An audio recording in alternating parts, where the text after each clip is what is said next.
sakit ng anak ninyo. Ego, sige po, Dok. Larga po natin. Sige po. Tapos, ginawa ko ng paraan. Kinabukasan, nagbenta ako ng lupa. May bumili naman po kaagad. Sinuswerte nga po din. Tapos, binulong ko sa kanya, nasa ICU. Anak, lalaban ka. May pera tayo, ha. Bibili tayo ng cellphone, yung gustong-gusto mo.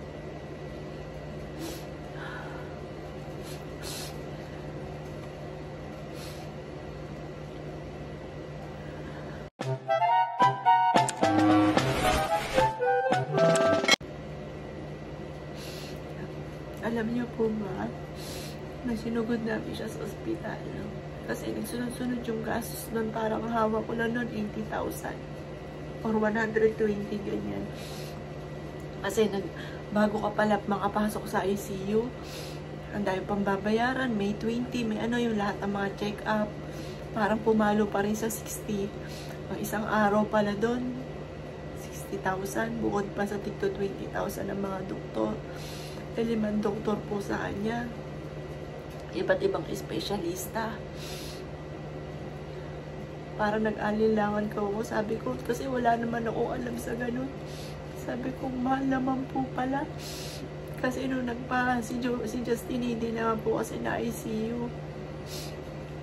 Tapos ang ginawa ko po, nagbenta po ako ng lupa noon. Pumunta ka agad ako. Sabi ko, sige, kasi may gusto ng lupa po namin. Sige, sabi ko, sige, bibenta ko na po. Tapos bininta ko na po siya. Tapos nung kinabukasan, unang araw niya daw kinabukasan, binulong ko sa kanya sa ICU, anak, lalaban ka ha, may pera tayo, lalaban ka. Tapos sabi ko sa doktor, no, magbabayad po ako. Pagalingin niyo po yung anak ko, iligtas niyo po siya. Ang sagot po sa akin ng doktor, kahit magbayad po kayo. Mahal po yung ano ko, anak, bawal ko ba ako iniwan. Tinapos ko po agad yung live ko. Kasi parang nangihina ako, hindi ko alam kung namimiss ko na kasi yung anak ko eh.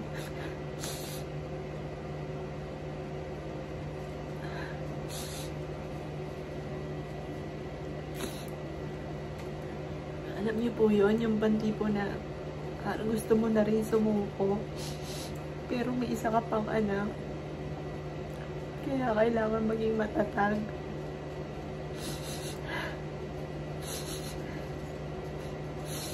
Sobrang miss ko na si Joey.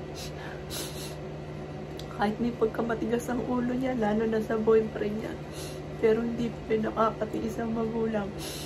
Lalapit siya, Mami, sorry. Hindi po yan titigil hanggat hindi ka umuo sa kanya. Pag alam pa rin niya na galit ka, hindi po yan titigil. Mami, sorry na, Mami. Nauna, anak, ang ganda mo pa rin kahit ikaw ay umiiyak. Ganito po siya umiyak, hindi ko po magaya-gaya. Oh, ganun.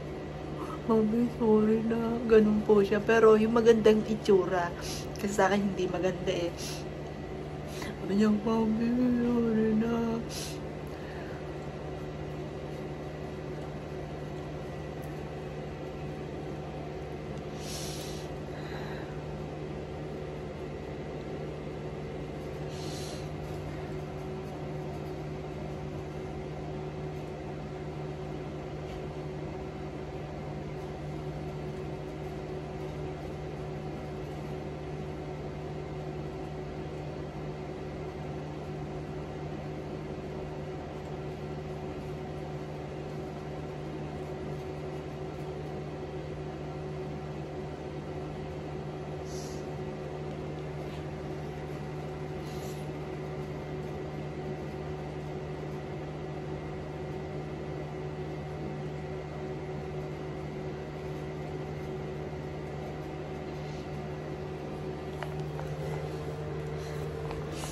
Alam niyo po ba? Diba naikwento ko po sa inyo na itong bahay na to hinuhulugan ko para kay Jovelyn. Alam niyo po ba mga bossing ko, nagtututbrush ako ng isang araw, parang bigla ko na lang naisip. Para bang may bulong. Basta biglang pumasok sa isipan ko. Parang sabi po niya, Mami, hirap the rabbit ako namatay. Alam niyo po ba yung may-ari nito, yung kapatid kong bunso? Hirap the rabbit din.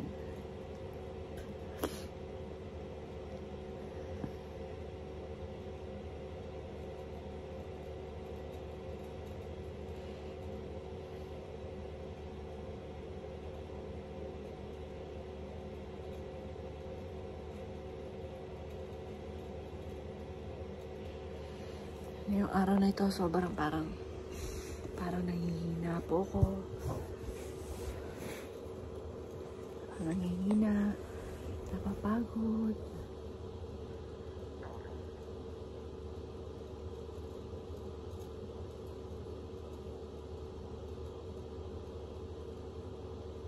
Parang gusto ko mag-stay dito. Namimiss ko ang aking anak.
Yung pamangkin ko po, sa picture nila, pamangkin ko, yung picture si Joey yan.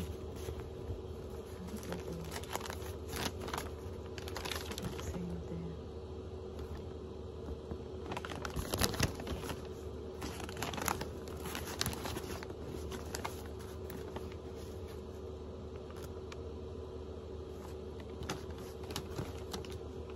Bumili po siya ng tablet.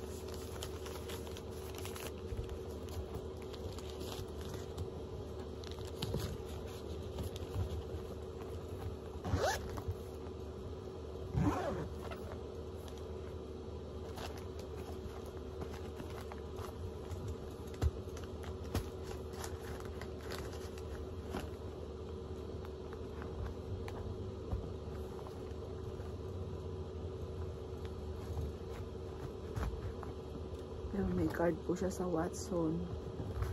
Sukay po ng Watson po yan.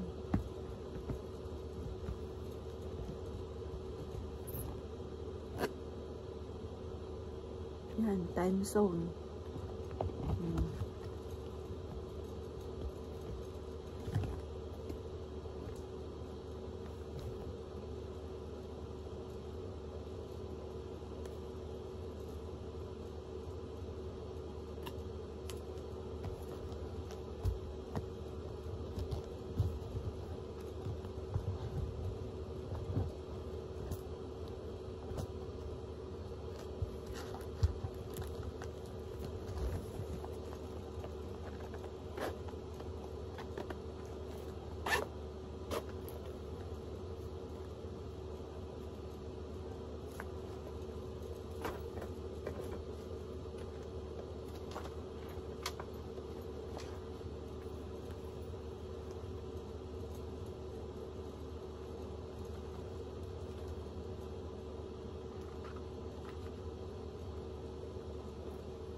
Ito po yung kinakainan namin sa Pinkberry. Yung yogurt.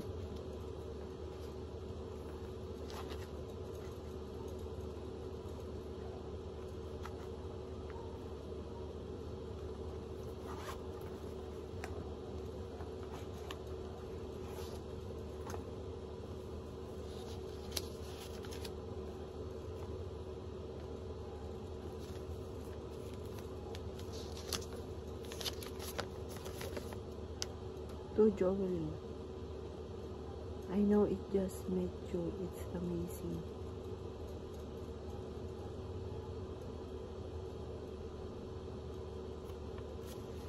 Kaibigan po niya. May letter. Wala.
Ito pa mga bossing ko dahil hindi ko natapos din yung sa mga bag po niya, hindi ko pa rin nasasalansan.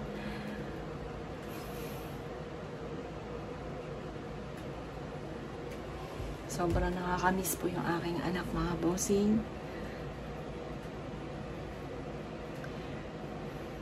Alam niyo po ba yung meron po doon sa may cabinet namin na Toblerone. Tapos yung pong KitKat na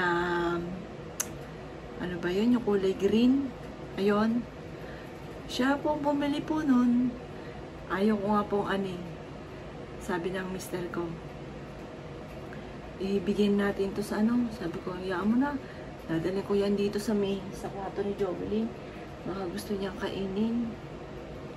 Kaya po yung anak ko, hindi po ako makapaniwala. Dito sa kwarto niya, pag pumasok ka, ang sakit sa mata, yung pong, pag nakulog po siya, hindi ko alam kung anong meron dito. Ang sakit sa mata, biglang pula nga po yung mata ko, ang sakit eh.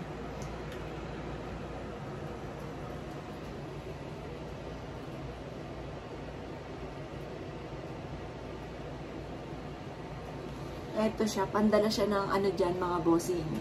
Sabi ko, huli ka, ubos ka agad yung kanya. Ako hindi pa nagsisimulang uminom. Ayan po, nakita niyo po, ubos na. Kaya, todo bungis-ngis po siya dyan. Kasi sa akin, hindi ko pa nasisimulan. Sa kanya, ubos na agad. Ayan, ngiting-ngiti. Ayan po siya. Tapos ito is spoon.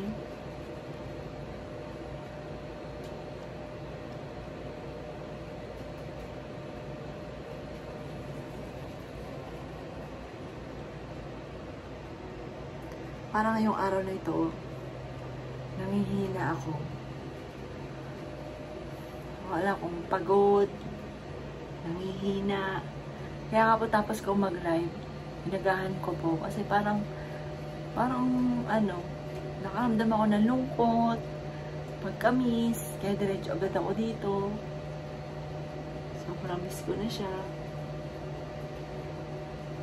Napakakinis po niyan.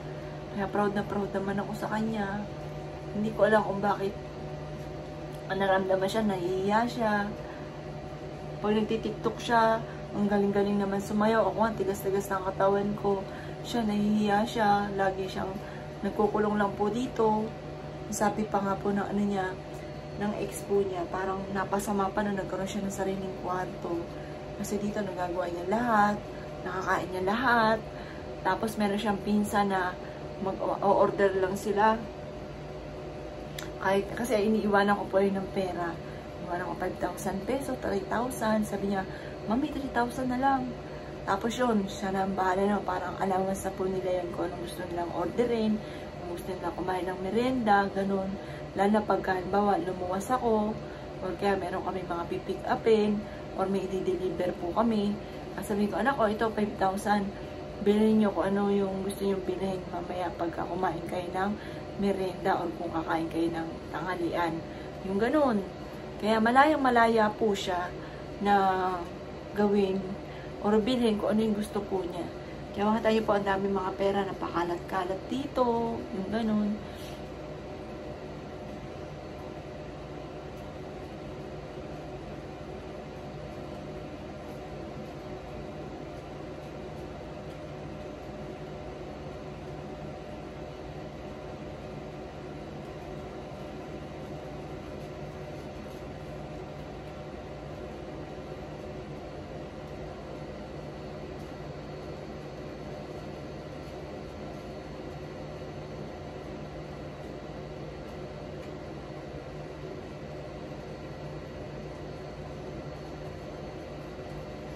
Natatandaan ko po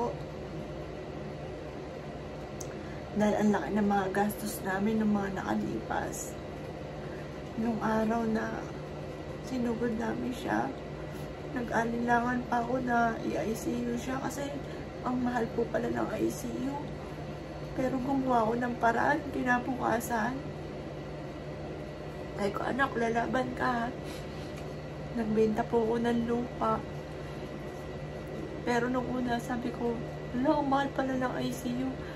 Sabi sa akin ng doktor, pang ICU lang po yung sakit ng anak ninyo. Sabi ko, sige po, dok. Larga po natin, sige po. Tapos, ginawa ko ng paraan. Kinabukasan, nagbenta ako ng lupa. May bumili naman po ko agad, sinuswerte nga po din. Tapos binulong ko sa kanya, nasa ICU, anak, lalaban ka, may pera tayo ha. Bibili tayo ng cellphone, yung gustong gusto mo.